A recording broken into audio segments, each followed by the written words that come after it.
Okay, so this is my rig running an HD video. This is a Blu-ray MKV file on my 42-inch Vizio TV. It's running it really nicely. I can run it while watching whatever I want over here, playing a game, still running decent frame rates while still playing a full 1080p video. It's pretty tight. Really low temps. So far, so good. I'm going to be running some benchmarks here in a minute. I'm going to tag those on with this video. Here's my rig as it stands now. There she is, the IceQ Turbo. My Cougar. I sold my XFX power supply for this Cougar. I never even installed it. I got it in the mail from XFX, sold it, bought that. Actually, I bought that with the money. I bought that before the XFX even got here. But let's do some benchmarking, and I'll let you know what we're going to be getting out of this HIS Turbo IceQ X. Alright, so I'm about to run 3D Mark 11. I did all the benchmarks. My score was 2783 for all the benchmarks. I'm just going to run some sample tests here, just the demo. Yeah, 3D Mark 11, 2783, which is not bad considering I only have a dual-core Athlon and DDR2 RAM. But this runs super smooth, really nice with the 6850. Really nice running.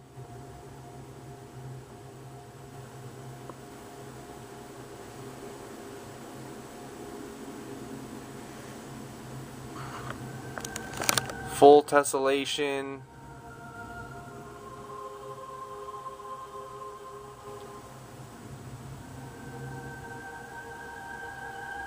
Looks really nice.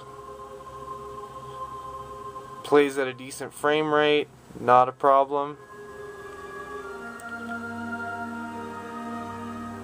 Looks great, looks amazing. But yeah, 2783 on 3D Mark 11. Let's jump to Vantage real quick, and I'll run that. And I scored about 7,900 on 3D Mark Vantage, which isn't bad either, but let's jump over to that real quick. So here I am. I'm running 3D Mark Vantage. Just started. Runs super smooth. Let's see. FPS is 17, 18, 33, 43. It jumps back and forth. I don't know if you can see that right there, but let's see. 28, 20, 35. It jumps around a lot. 46, 45. Not too bad. It runs pretty smoothly. Doesn't really bog down too much. Not to a noticeable loss in frame rate. Runs very smooth considering. 22, 30, 31, 21. It jumps back and forth, but it runs pretty smoothly. Now it's going to jump over to the space one. So now it's running the new Calico benchmark here.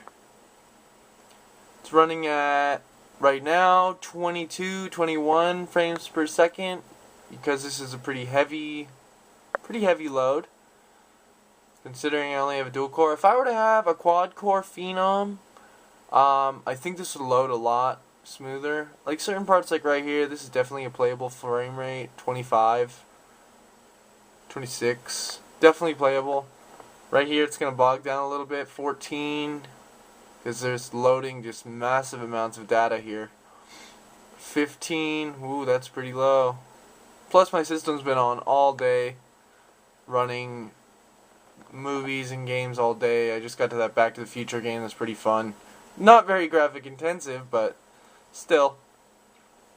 But this is running right here, 30 frames per second, 27, 28. Pretty clear, pretty clean. On my 18-inch monitor, this is 768, or what was it? 768 by 1366. Or 1366 by 768 rather. But yeah, this is an intense scene for it to be loading.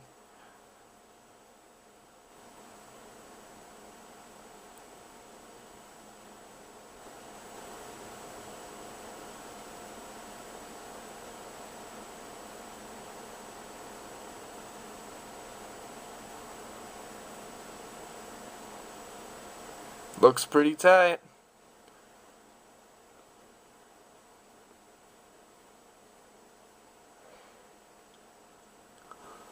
All in all, very good investment. I'm glad I can play Blu-ray movies on my TV now, because I don't want to buy a Blu-ray player.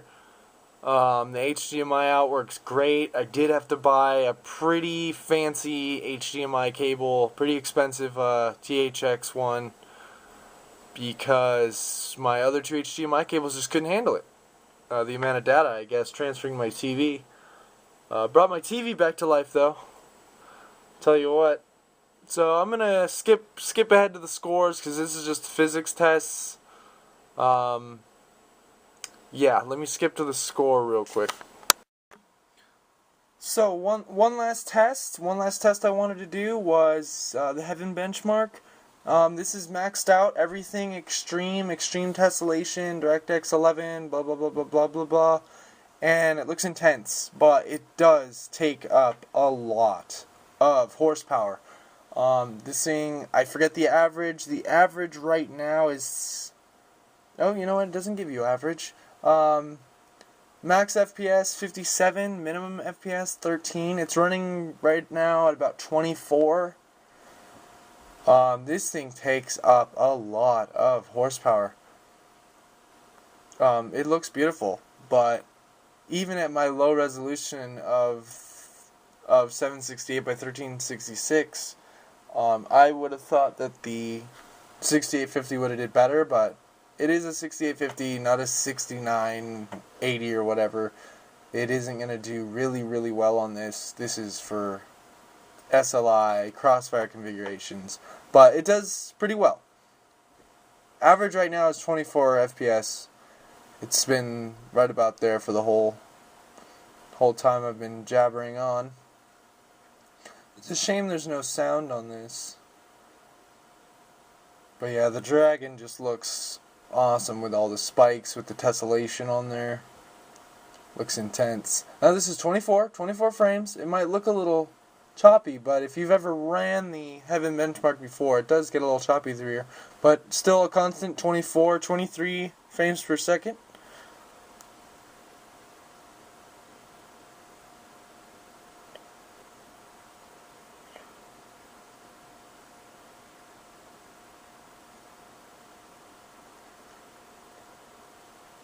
Not too bad, not too bad. I've ran this before. I got an average, or a benchmark number of 665, which isn't really anything to brag about, but considering I have a dual-core Athlon and pretty outdated motherboard with DDR2 RAM, this isn't bad. This isn't bad. Oh, there you go. There's the 10, real time of 10 frames per second right there, because she's getting kind of hot. But I'm gonna overclock. I'm gonna do an overclocking video on it and see what my scores changed to. So, final scores were on the Heaven benchmark 665, 3D Mark 11, 2783, score of 2783 on 3D Mark 11, 3D Mark Vantage 7936. I ran the Resident Evil benchmark. It gave me a B, which was strange. I think I need to definitely overclock for that, with an average of 51.2 frames per second. But that was on everything maxed out, so I was hoping for an S, considering this is a brand new graphics card on the Resident Evil benchmark, but it's alright, not a big deal. But those are the numbers. We're going to see what I can get out of it after I overclock about 130 megahertz. I'm going to try and get out of the core extra, check my temps and stuff like that. But thanks for watching, and stay tuned for more videos. Thank you.